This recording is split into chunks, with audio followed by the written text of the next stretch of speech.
So we're going to create a drape today with circles. What I've done, I randomly cut out circles, one that diameter of 95 centimeters. I have another one that is smaller at about 80, two at about 70, and one tiny one at about 40. And I'm going to randomly attach them together and see what garment I can make out of this creation or drape.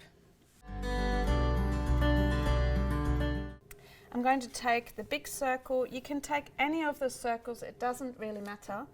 And then I take one of these 70 centimeter circles and randomly putting them together, lining up the curves. My seam allowance, I'll do it at 1.2.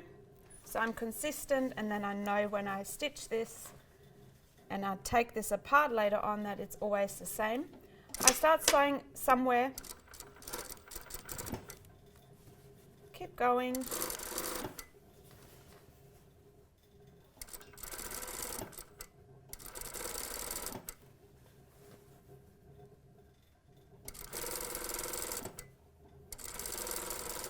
I feel like stopping here. So just done that. That's about 40 centimeters. Once again, this is totally up to you. I'm going to take, I feel like this small one now. I'm going to take this small one and I'm going to start sewing from this point. So I'm going to attach this from that point here and continue sewing at 1.2. So I'm attaching this little tiny circle that was 40 centimeters diameter, and my thread just came out.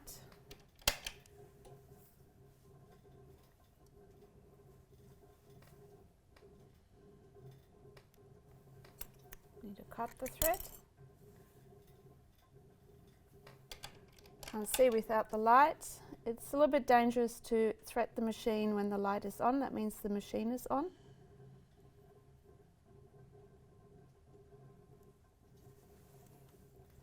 So I'm trying to do it without the light being on.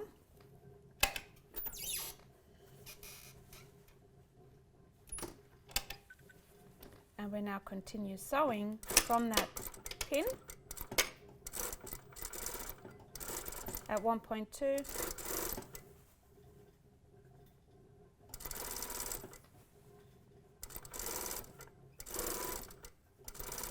And I feel like stopping here. Maybe that's about 25 centimeters.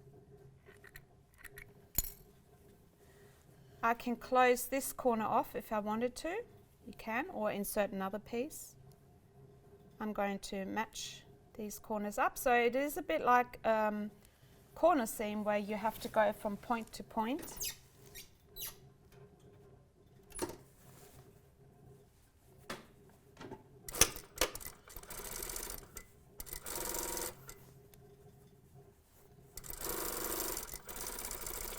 Stop here as well, and I'm going to continue to sew on other panels. I'm just taking these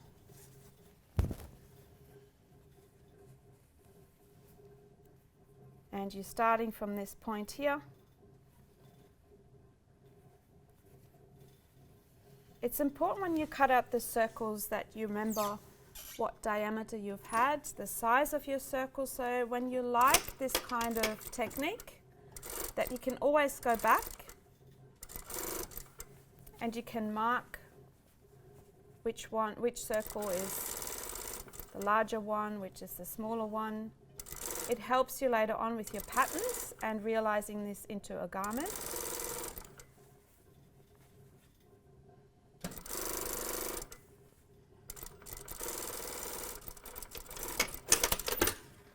See, I've done this a bit longer. Can I create this? I'm going to close this off here. And I'm literally just randomly doing this. I'm not even thinking about it where I'm putting it.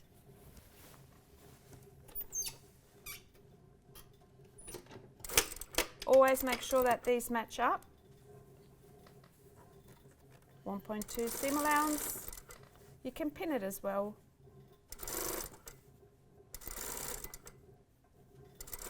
If your fabric is not as stable as calico.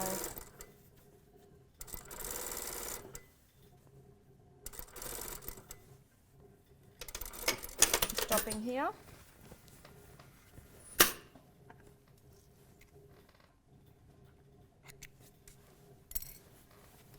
And I feel like attaching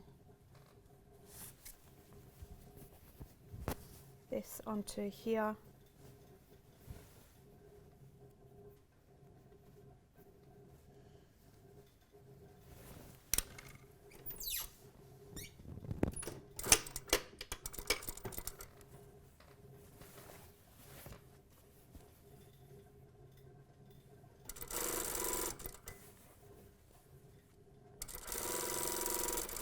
One point two.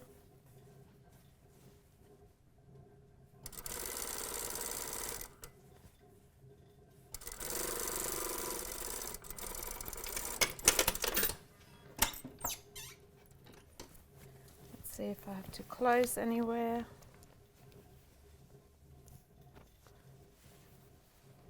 I might leave it like that and put it on the mannequin and refine it on the mannequin. I've now placed this circular piece with attached circles onto the mannequin, and I'm trying to drape over this mannequin. I use the mannequin as a shape or volume underneath. I'm not so much using it as the body, so I don't want this to be bodycon and then doing that. I want this just as a volume so it holds my fabric up. You can pin it onto the mannequin so it doesn't fall off, but you don't want to make it so it's fitted and it's not coming down. Like, you want this to be loose and playing around. There's multiple ways to go around or go about with this drape. So I'm starting off looking at this, turning it around, and then realizing there's a lot happening here at the front, but it's not continuing to the back. So what you would probably do, cut out more different shapes of circles, add to it. Could this be done differently? Yes, of course. You can take photos of this, play around. This could be pinned up, and then continue with your circles along here. We could also just take this on one side and use this as maybe a jacket, or this continues as a dress. And look at this beautiful fall along here. You could open this seam. So if you'd open that seam and then insert a cylinder shape, so it's like a sleeve coming into here, you already have a sleeve here. You don't need to worry about a sleeve head. This is such a loose shape. This is what you want from this garment, that it becomes something really organic. So then you continue onto there. Obviously, you could replicate the same thing again on the other side, or continue just randomly attaching more circles to it. And you already have this beautiful drape. Now, the other way of doing this is actually turning it inside out and having a look how these circles look with the seam. If you really like these kind of seam junctions, could you add more to it? How can you make these seam junctions come out a bit more, because it really adds to the dimension of the garment as well. This could obviously also be just being part of a leg. It doesn't need to be upper body. This could travel up. You could have this as a garment section on the bottom, and you continue with the circles coming up. So there's so many ways to go about and to explore this kind of shape. Don't worry too much about setting in a sleeve and the sleeve head. It's very important that you play organically with this. You can always open a seam and insert one of those tubular or cylinder shapes as your sleeve and as you go. So explore this circular shaped drape.